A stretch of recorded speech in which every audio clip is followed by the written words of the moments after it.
Olá pessoal, tudo bem? Que Jesus abençoe a todos. É um prazer estar de novo aqui com vocês para o estudo da obra Livro dos Médiuns. E vamos começar com o preparo da obra Tempo para o Entendimento, que são mensagens de Francisco Cipriano e Irmã Germana, pela psicografia de Celi Durão durante trabalhos no MAP. E o tema de hoje tem a ver com o nosso assunto, vibrações. Hoje quero lhes falar sobre vibrações.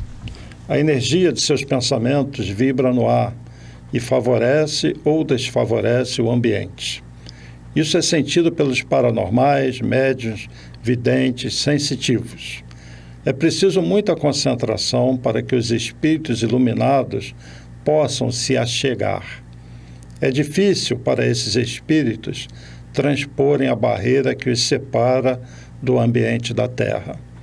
Ao se pedir que façam uma corrente, é para que possa ser facilitada a comunicação. O desprendimento de pensamentos do seu dia a dia, dos seus problemas, daquilo que está se passando à sua volta, ajuda nos trabalhos espirituais.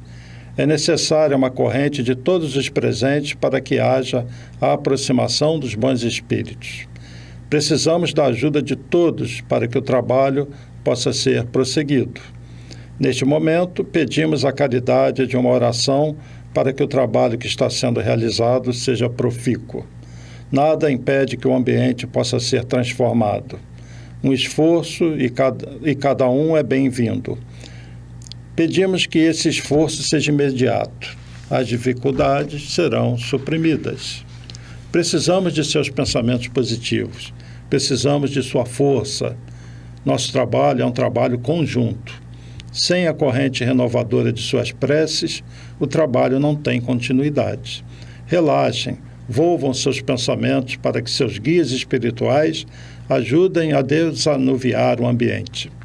A colaboração de cada um é o que mais precisamos, mais desejamos.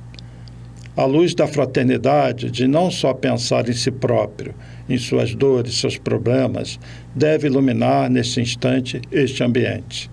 Muito obrigado pela compreensão e pela ajuda que nos possam dar. Sentimos que a vontade de vocês é de ajudar, porém, às vezes, irmãozinhos não esclarecidos tomam conta do ambiente e somente com o poder de orações podem se afastar. Façam suas preces, elevem seus pensamentos ao nosso bom Jesus para que superemos nossas dificuldades. Estejam em paz, principalmente em paz consigo mesmo.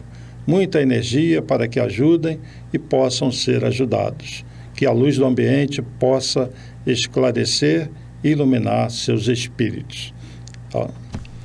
Então, vamos fazer a nossa prece, aumentando a nossa vibração, nossa conexão, pensando em Deus, Criador de todas as coisas, em Jesus, que cuida do nosso planeta, e nossos espíritos protetores, que nos deem força, que nos ajudem nessa caminhada, e que tomemos sempre Jesus como nosso modelo, como nosso guia. Que Deus tenha piedade da humanidade, de tantas coisas que ainda são feitas, que se afastam da sua lei de amor, que se afastam daquilo que Jesus nos ensina cada dia, mas que nós, trabalhadores da última hora, possamos elevar nossas vibrações, nos doarmos aos trabalhos, aos estudos, nos conectarmos ao alto, desfazendo as nossas dores, substituindo pela força, pela fé, por mais difícil que possa parecer o momento.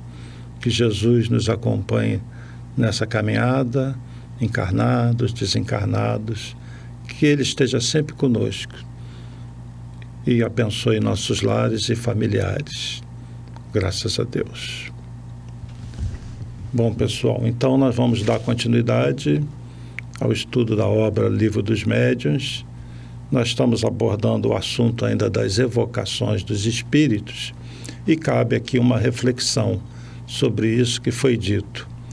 Nos trabalhos, nos tratamentos, nas reuniões públicas, o que mais a espiritualidade superior deseja de nós é que nós criemos uma atmosfera fluídica que facilite a vinda deles.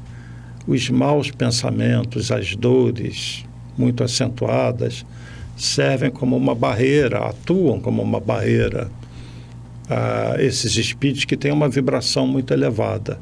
Eles já necessitam diminuir a vibração deles para participar de certos trabalhos. Por isso, os trabalhos no umbral, na vida espiritual, muitas vezes necessitam de espíritos mais endurecidos, aqueles que vão na linha de frente, espíritos bons, mas que estão preparados para esse primeiro contato com espíritos muito sofredores. E os mais evoluídos tentam dar uma luz, dar uma proteção, participam do trabalho, mas com um tanto de sacrifício seu, porque não é o seu ambiente vibratório. Então, num tratamento, numa casa, a gente precisa criar um ambiente para os espíritos. No MAP, nós temos como uma das atividades diárias a Hora de Maria. E o que é a Hora de Maria? É justamente o momento, seja presente fisicamente lá em cada polo, seja distante, como estamos fazendo nesses tempos pela internet, nós criamos uma corrente, uma vibração, mesmo à distância, e nos conectamos com a falange de Maria, porque nós estamos fazendo uma evocação a Maria. Está dentro do que nós estamos estudando. Então, essa Hora de Maria é muito propícia para a harmonização nossa, pessoalmente, como também para a harmonização do nosso lar. Então, vejamos a Hora de Maria como uma evocação a Maria e sua falange. Vejamos também como um momento em que nós mudamos a nossa vibração e a vibração do nosso lar. Então, são minutinhos muito preciosos que nós dedicamos para que essa falange de Maria, que trabalha e que tem nesse horário uma espécie de compromisso, o que tem a ver com o que nós estudamos no estudo anterior, na aula passada, é um compromisso que Maria sabe que tem com os seus irmãozinhos menores da Terra. Então, ela e sua falange dirigem trabalhadores para todos os que estão conectados nessa falange, porque ela é evocada nesse horário do Ângelus. Então, eles se organizam, esse grupo de Maria se organiza para estar nos nossos lares, nas casas de todo mundo, seja espírita, católico ou qualquer pessoa. Então, é um horário mágico, onde a vibração certamente muda praticamente no planeta todo, nesses breves minutos. E sobre Maria, uma curiosidade, eu acho que vale a pena falar sobre isso, antes de mostrar uma figura para vocês. Vocês sabem que espírito, ele é uma centelha, é uma luz, e é revestido de matéria, que é o nosso chamado corpo espiritual.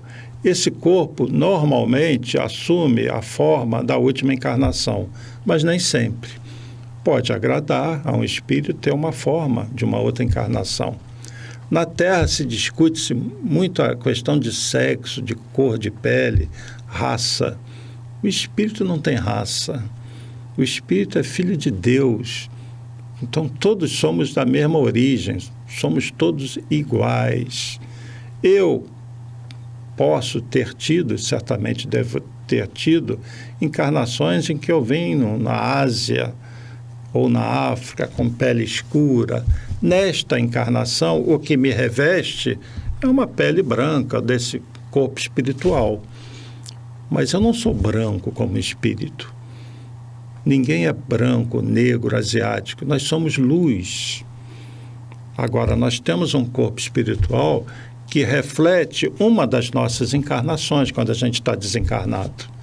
Eu posso me apresentar na espiritualidade com outra forma, com outra cor de pele, certamente com cabelo, recuperar os cabelos quando era mais novo, de outra encarnação, mas o que eu quero dizer, e é sério, é que nós podemos nos apresentar da maneira que nós quisermos. Então, um espírito como Maria, na espiritualidade, ela vai se apresentar da forma que ela quiser, da forma que ela plasmou. E na última encarnação, um espírito como Maria, como o corpo espiritual é o modelo organizador biológico do corpo físico, e um espírito desse porte consegue dirigir a genética do jeito que quiser. Mesma coisa Jesus. Então, a forma física de uma Maria de Nazaré, quando ela encarnou, não necessariamente é a forma física da maior parte das pessoas daquela época. Por ser um espírito de muita luz, ela pode se apresentar como ela quiser. Entenderam o que eu quero dizer? Agora, no mundo espiritual, um espírito que acesse Maria, ela vai estar na forma que ela quiser, porque ela já é praticamente só luz, já está num ponto da evolução em que praticamente deixa de existir o corpo espiritual. Um espírito desse está se aproximando daquilo que é Jesus, pura luz, que vai se manifestar também em qualquer lugar da maneira que ele quiser, com a forma que ele quiser. Entenderam? Então eu vou passar para vocês uma figura que tem muito em casas espíritas, lá no MAP tem, que é um retrato de Maria. E esse retrato de Maria, vocês vão ver que ela é uma menina, e Maria realmente, quando engravidou, vamos dizer assim, de Jesus, não vamos falar aqui da natureza, como isso aconteceu, mas ela era uma menina de 14, 15 anos, o que era muito normal na época. Então ela era bem novinha, né? E continuou a jornada com Jesus, mas ela era bem nova. E dizem que ela era muito bonita, muito formosa. Existem obras que retratam Maria. E ela tinha, então, uma formosura, vamos dizer assim, uma beleza, que foi aquela que ela imprimiu a sua forma física naquela época. Eu vou mostrar o retrato de Maria e vou fazer uma leitura do texto enquanto vocês assistem, olham e aproveitem para olhar bem essa figura e fazerem suas preces. Então vejam aí, retrato de Maria. Estão vendo aí? Uma menina, um cabelo bonito, olhos bonitos. Este retrato, vocês sabiam que é um retrato mediúnico? Eu vou ler para vocês, retrato de Maria, enquanto vocês assistem a figura, observam a figura. Na noite de 1º de dezembro de 1984, o Espírito Emmanuel ditou, por intermédio de Chico Xavier, um retrato falado de Maria de Nazaré ao fotógrafo Vicente Dávila, de São Paulo. Esse trabalho foi realizado aos poucos desde meados de 1985, com retoques sucessivos pela grande habilidade de Vicente, em mais de 20 contatos com o médium mineiro na capital paulista.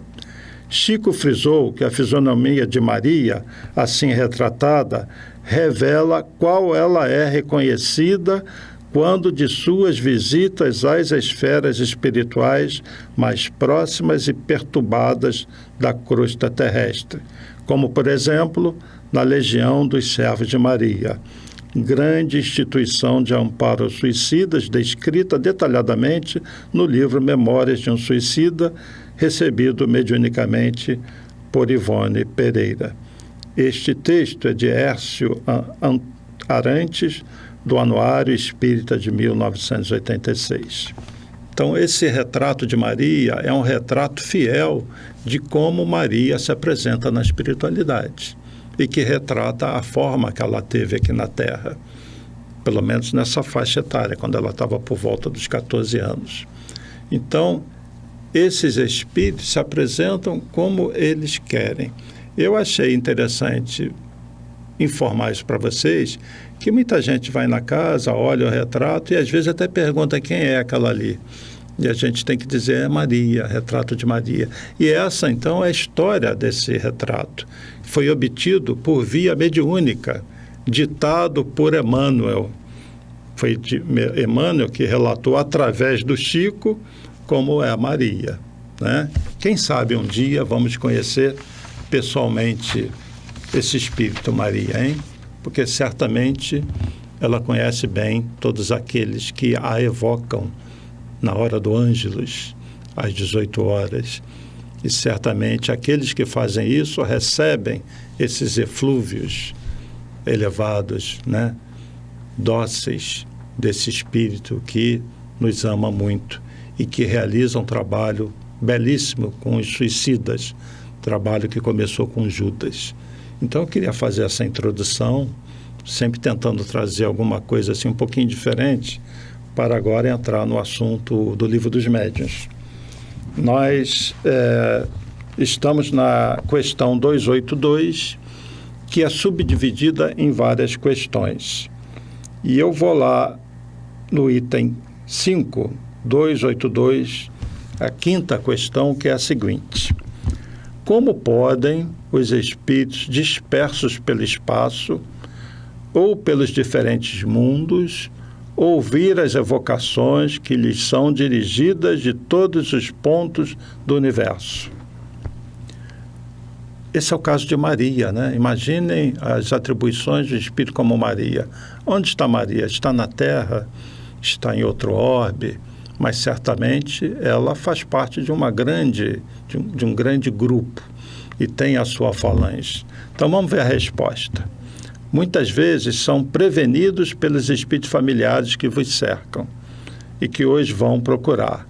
Porém, aqui se passa um fenômeno difícil de vos ser explicado, porque ainda não podeis compreender o modo de transmissão do pensamento entre os espíritos. O que te posso afirmar é que o espírito evocado, por muito afastado que esteja, recebe, por assim dizer, o choque do pensamento como uma espécie de comoção elétrica que lhe chama a atenção para o lado de onde vem o pensamento que o atinge. Pode-se dizer que ele ouve o pensamento como na terra ouves a voz. Então é isso que se dá com o espírito que é evocado. No caso de uma Maria, numa hora de Maria, ela já sabe que milhares, se não milhões de pessoas vão estar dirigindo o pensamento para ela, que ela será evocada nesse horário, fora os outros horários onde preces chegam até ela. Então, um espírito desse tem uma condição mental que a gente não compreende. Mas eu queria reforçar que na hora do Ângelus, às 18 horas, ela já fica preparada para isso. Saindo de Maria, um espírito qualquer que esteja em outro orbe, que tenha uma certa elevação, ele vai receber aquele impulso mental, ele vai registrar o nosso chamado. É como o som, se você gritar, quem estiver no raio de ação do som vai perceber o som. Só que o pensamento não tem limites, essa é a diferença. Então o nosso pensamento sempre vai atingir o outro, tá bem? Aí ele vai fazer uma outra perguntinha em cima dessa. Será o fluido universal o veículo do pensamento, como o ar é o do som? Resposta: sim, com a diferença de que o som não pode fazer-se ouvir senão dentro de um espaço muito limitado, enquanto que o pensamento alcança o infinito.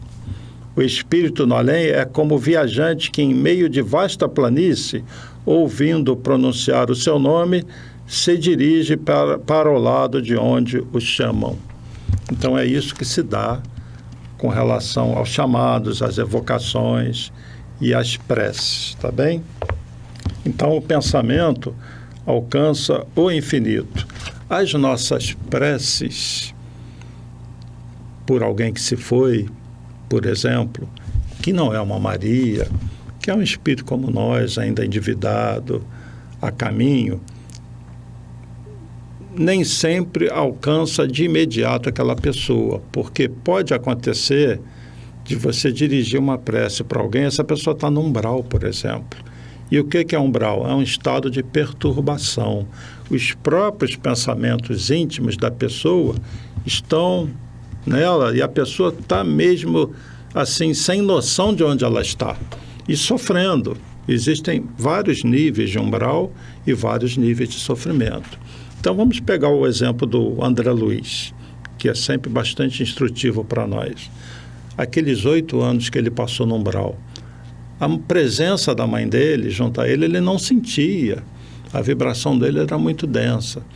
A prece que era eventualmente dirigida para ele não captava. Ele estava muito perturbado.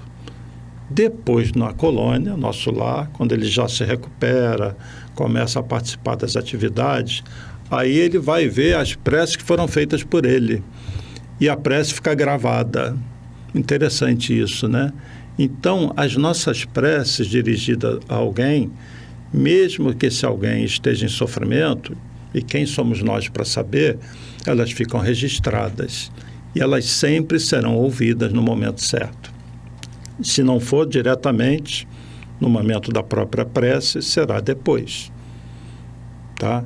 Então, um espírito muito perturbado, muito desorientado, ele sempre vai ser beneficiado por uma vibração boa, isso balança o espírito, mas ele não vai, na maioria dos casos, captar aquele pensamento, um pensamento mais objetivo, né, mais direto para ele, mas fica gravado. E para ilustrar isso, eu queria mostrar essa cena também do nosso lar, que eu não me recordo se eu mostrei antes. Se mostrei, fica de novo para vocês assistirem, que mostra bem essa questão do pensamento, da prece que fica gravada. Então assistam esse vídeo, a prece pelos mortos e pelos espíritos sofredores, do filme Nosso Lar, e voltamos já já. Luiz, alguma vez você imaginou vida depois da vida? O senhor sabe como a gente faz para voltar? Eu quero saber como está meu noivo. Felizmente não. Eu preciso ir. Há casos mais difíceis que o seu, por que você não se concentra na sua recuperação? Eu não estou preocupada com os outros. Eu não estou preocupada em me recuperar. Eu já morri mesmo, entendeu? Você é uma privilegiada. Sem elogios, por favor. Eu, por exemplo, nunca recebi aquelas orações dos parentes na terra. Vai ver, ninguém gostava de você.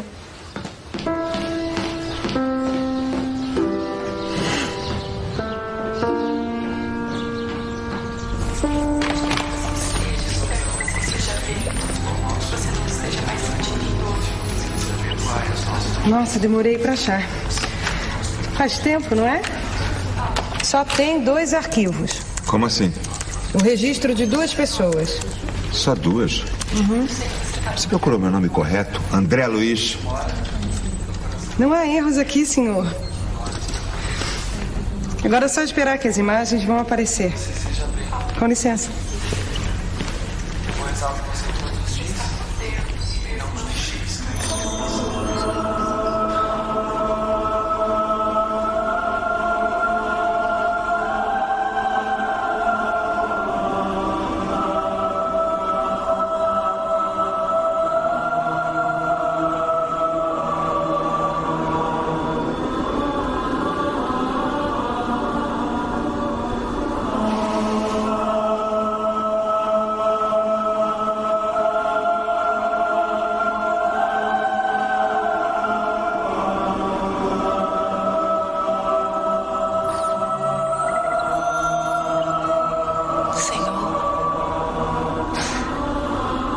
Abençoai o doutor André Luiz, que foi tão bom para mim. Ele receba todo o amor que houver neste mundo. Abençoe a sua família. Pai nosso, que estás no céu, santificado seja o vosso nome. Então, essa cena da obra Nosso Lar mostra como que as preces ficam registradas no caso desses espíritos que não têm condições de acessar a prece. Então, esse é um ato de grande amor da espiritualidade. Na vida espiritual, os espíritos superiores têm todo o cuidado conosco. Tudo fazem a nosso benefício. Tudo fazem por nós. E essa cena mostra uma coisa muito interessante também no caso do André Luiz, né? Ele que foi um médico muito conhecido na época, só tinha 2 preces, uma que ele esperava, da mãe dele, né? E ele fica todo risonho quando vê a prece da mãe dele, a presença da mãe dele o tempo todo com ele, porque ele esperava isso. Mas a outra prece é de uma pessoa que ia no consultório dele e que a secretária forçava a barra para ele atender, porque era uma pessoa pobre, muito humilde, sempre atendia fora do horário, tinha que esticar o horário.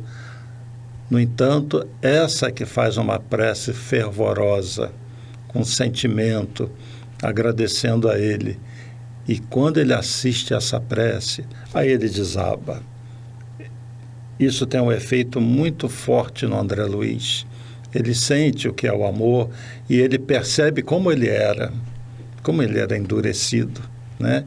E como que aquela pessoa foi a única que fez uma prece a nível de uma prece sensível, né? E eu fico me perguntando, mas será que uma pessoa como ele só teve 2 preces mesmo? O que importa é o seguinte, ficou gravada essa, né? E foi essa que o atingiu em cheio. E começa uma grande mudança no André Luiz, porque ele percebe como que ele estava fechado para essas coisas, né? Essa questão da família também vale a gente ressaltar, porque muitas pessoas vão numa casa espírita e ficam pensando em participar de um trabalho mediúnico para receber uma mensagem de um ente querido, o que é super normal, muito normal. Mas esses trabalhos são muito restritos de mensagem do outro lado. Como dizia Chico, o telefone sempre toca de lá para cá. Então eu recomendo a todo mundo, não vá numa casa com esse propósito. Vá, faça prece, mentalize o seu ente querido, uma mãe, um irmão, um marido, esposa, filho. E se tiver que vir alguma mensagem, virá. Tá? Você tem até o direito de pedir, por que não? Mas não vá com esse propósito, porque na maior parte das vezes, ou o espírito não está preparado para dar a mensagem, ou simplesmente não é permitido. Então, essas coisas, quando acontecem em casos específicos, tendo permissão do alto, tá bem? Senão a pessoa pode se decepcionar. Agora, vá sim, porque principalmente lá, a sua prece terá uma capacidade grande de atingir aquela pessoa e pode ser que a pessoa seja levada na reunião pública, uma palestra até, e você não está vendo, mas a pessoa está te vendo. Então, é muito bonito também para a pessoa que está desencarnada, quando vê um ente querido num ambiente salutar, e esse espírito pode ser levado, né, e ver o seu ente querido que ficou na Terra. Porque não somos nós apenas que sentimos saudade de quem está do lado de lá, mas quem está do lado de lá sente saudade de quem está do lado de cá, desde que haja realmente laços afetivos fortes. E por isso eu separei aqui do Evangelho segundo o Espiritismo, vou dar uma leitura rápida para a gente colocar em mente que a família espiritual é aquela que nós temos laços de afinidade reais. Então, no capítulo 14 do Evangelho segundo o Espiritismo, que é sobre uma passagem de Jesus, honrai a vosso pai e a vossa mãe, o item 8, a parentela corporal e a parentela espiritual. Vou ler só 2 parágrafos. Os laços do sangue não criam forçosamente os liames entre os espíritos. O corpo procede do corpo, mas o espírito não procede do espírito, porquanto o espírito já existia antes da formação do corpo. Não é o pai quem cria o espírito de seu filho. Ele mais não faz do que lhe fornecer o invólucro corpóreo, cumprindo-lhe, no entanto, auxiliar o desenvolvimento intelectual e moral do filho para fazê-lo progredir. E pulando um parágrafo, indo para o último que eu vou ler, há, pois, 2 espécies de famílias, isso é muito importante. As famílias pelos laços espirituais e as famílias pelos laços corporais. Duráveis, as primeiras se fortalecem pela purificação e se perpetuam no mundo dos espíritos. através das várias migrações da alma. As segundas, frágeis como a matéria, se extinguem com o tempo e muitas vezes se dissolvem moralmente já na existência atual. Foi o que Jesus quis tornar compreensível, dizendo de seus discípulos: aqui estão minha mãe e meus irmãos, isto é, minha família pelos laços do Espírito, pois todo aquele que faz a vontade de meu Pai, que está nos céus, é meu irmão, minha irmã e minha mãe. Entenderam? Então, vocês que têm os seus entes queridos ainda na Terra, se esses laços forem laços de amor firmes, eles vão continuar do lado de lá. Agora, nem sempre aquele da nossa família, a gente tem uma afinidade tão grande, como tem muitas vezes com um amigo, alguém próximo, que não é da família consanguínea, mas que faz parte da família espiritual. Se eu perguntar a vocês que têm irmãos e irmãos, será que vocês não têm um amigo, uma amiga, com o qual vocês estão muito mais ligados do que com o seu irmão ou sua irmã? Isso pode acontecer. E tem muito a ver com essa afinidade. Então, muitas vezes nós estamos cercados de espíritos, além daqueles que são da nossa família consanguínea, que são da nossa família espiritual, que às vezes estão longe, mas com os quais nós sentimos uma afinidade muito grande. E é essa afinidade que cria as famílias espirituais, que podem ter, sim, seres que foram da nossa família consanguínea. Mas o que prevalece é o coração, a união mental, é a sintonia, é a afinidade. Entenderam? Então, numa casa espírita, numa igreja católica, numa casa evangélica, espíritos podem ser trazidos que nos assistem participando ali e que fazem parte da nossa família espiritual. E que muitas vezes, se estão mais elevados do que nós, nos acompanham, torcem por nós, nos intuem, né? Em parceria com os outros espíritos que nos acompanham, principalmente com o nosso anjo da guarda, nosso espírito guardião. Bom, vou lá na questão 282-11. Haverá inconveniente em se evocar espíritos inferiores e será de temer que, chamando-os, o evocador lhes fique sob domínio? Respostas: eles não dominam senão os que se deixam dominar. Aquele que é assistido por bons espíritos nada tem que temer. Impõe seus espíritos inferiores e não estes a ele. Isolados, os médiuns, sobretudo os que começam, devem abster-se de tais evocações. Vocês lembram do estudo anterior, o vídeo que eu passei, de Jesus lá naquele filme Ben-Hur? A ascendência moral é irresistível. Então, nas reuniões, principalmente as reuniões mediúnicas, onde muitas vezes você tem a presença de espíritos muito pouco esclarecidos, muito violentos, não se preocupe, dizem os espíritos aqui, eles não dominam senão os que se deixam dominar, né?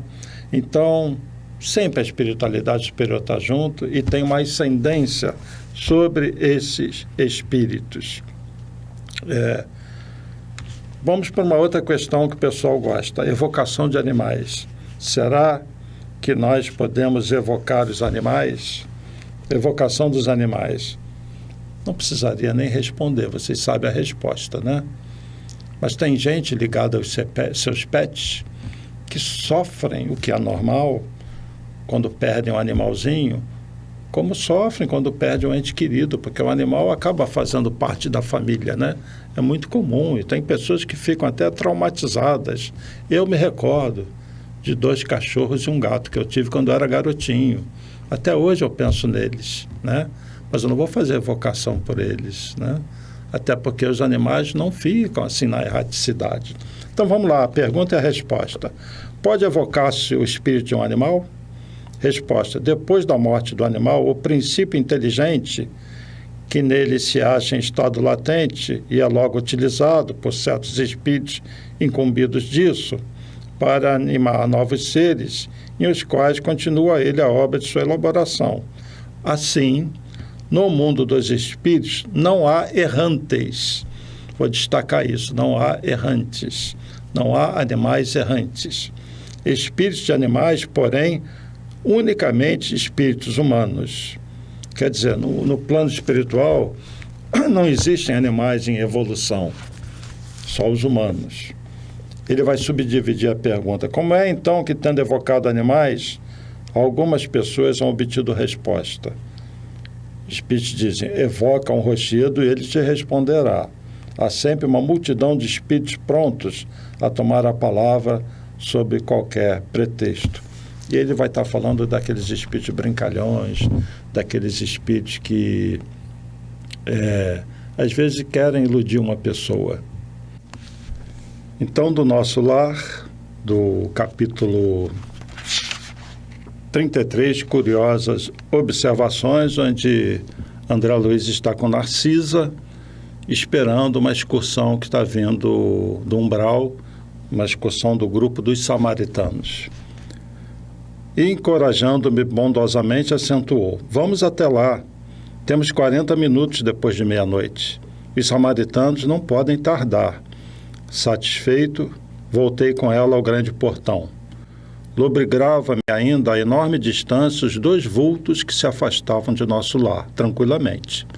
A enfermeira contemplou-os, fez um gesto expressivo de reverência e exclamou, estão envolvidos em claridade azul. Devem ser dois mensageiros muito elevados na esfera carnal, em tarefa que não podemos conhecer. Ali estivemos, minutos longos, parados na contemplação dos campos silenciosos. Em dado momento, porém, a bondosa amiga indicou um ponto escuro no horizonte enluarado e observou, lá vêm eles. Identifiquei a caravana que avançava em nossa direção sob a claridade branda do céu.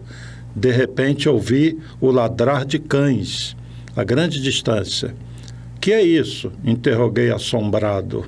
Os cães, disse Narcisa, são auxiliares preciosos nas regiões obscuras do umbral, onde não estacionam somente os homens desencarnados, mas também verdadeiros monstros que não cabe agora descrever.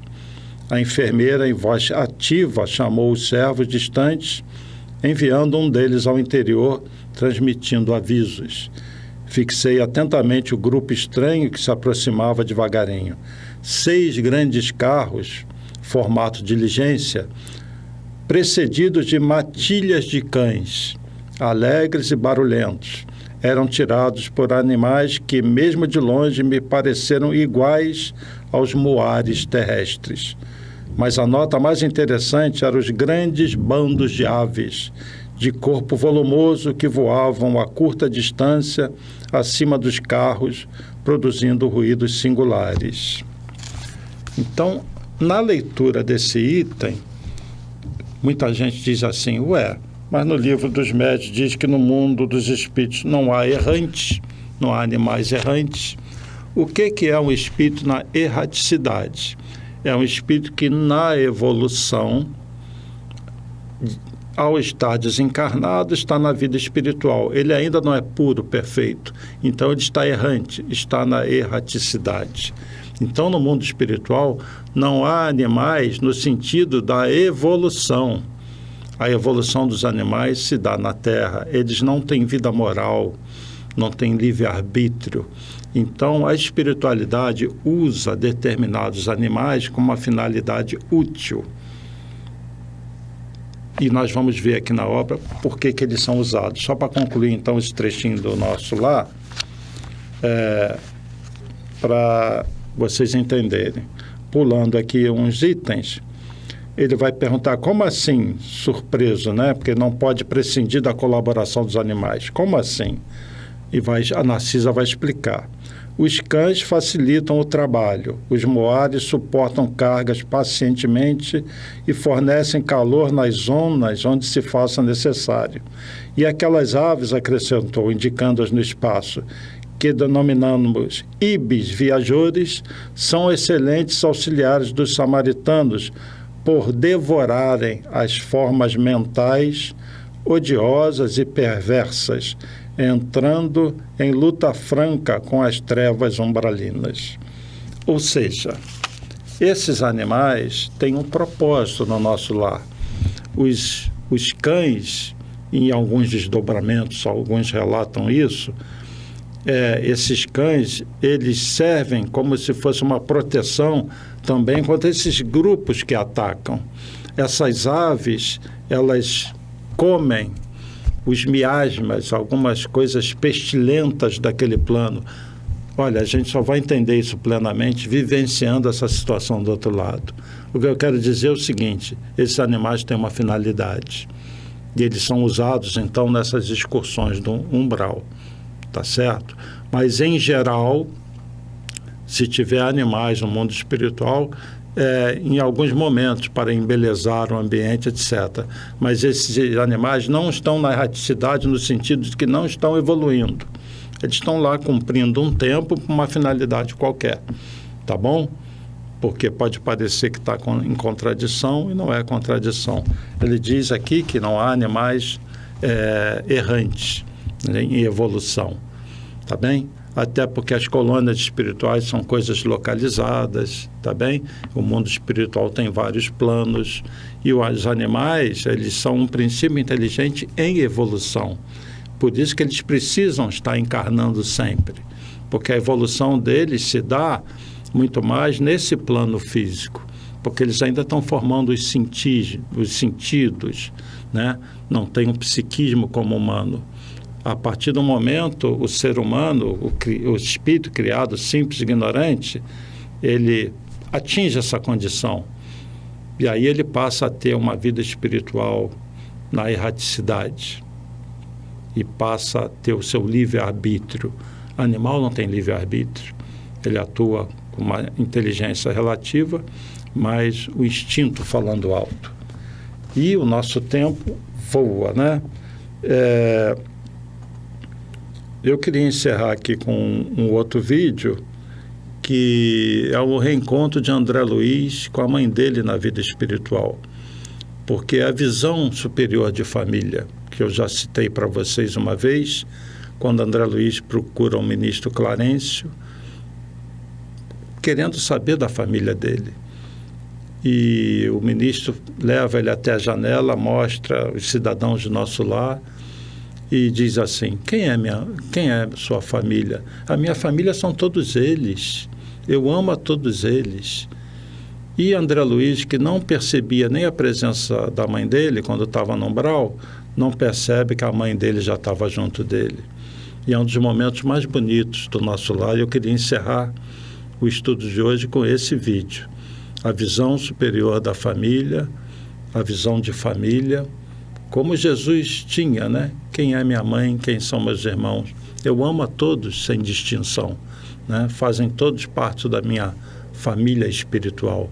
Então assistam esse vídeo de 2 minutinhos da obra Nosso Lar e voltamos já já.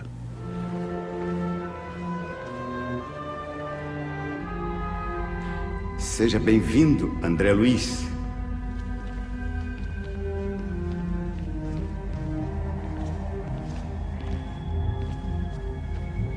Na casa de meu pai há muitas moradas. Não troco nosso lindo planeta azul para viver em lugar algum dessa galáxia. Nem nos mundos felizes. Obrigado, André. Obrigado por ter me procurado. Senhor, eu vim implorar a sua permissão. Implorar, André? Eu preciso vê-los. A família. André, a família. Veja, esta é a minha família.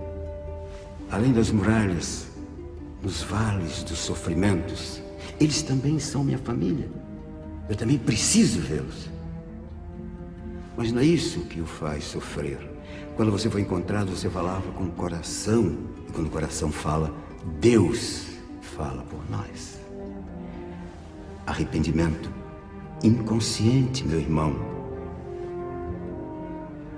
Me perdoe.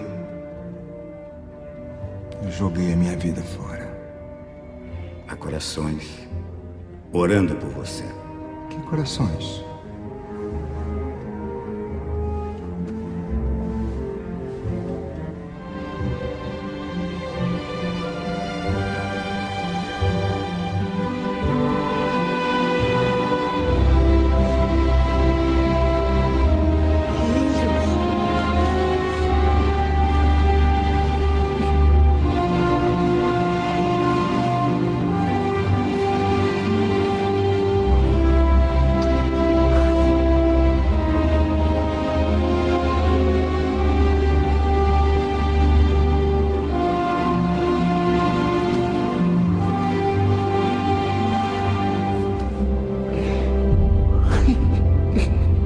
Assistiram o vídeo, então? Então, isso mostra o amor que nós devemos receber de muitos espíritos que nós não lembramos deles. Mostra como Deus não mata seus filhos, como não afastam aqueles que se amam. E nos trabalhos mediúnicos, nas nossas presenças nas casas espíritas, muitos desses seres que nos amam nos acompanham. Da mesma maneira que a mãe de André Luiz acompanhou André Luiz o tempo todo. Mas eu repito, será que só a mãe dessa vida nos ama? E as mães de outras vidas? Maridos, mulheres, nós somos muito amados também, muito acompanhados. Bom, vou ter que encerrar por aqui, o nosso tempo se esgotou. Eu agradeço muito a atenção de todo mundo, agradeço pelos comentários e qualquer dúvida no contato @map.org.br, assunto é Livro dos Médiuns, eu vou ter muito prazer em responder. Então, que nesse ano a gente tenha muita força para seguir em frente. Obrigado pela atenção. Paz e bem, paz e luz, paz, muita paz.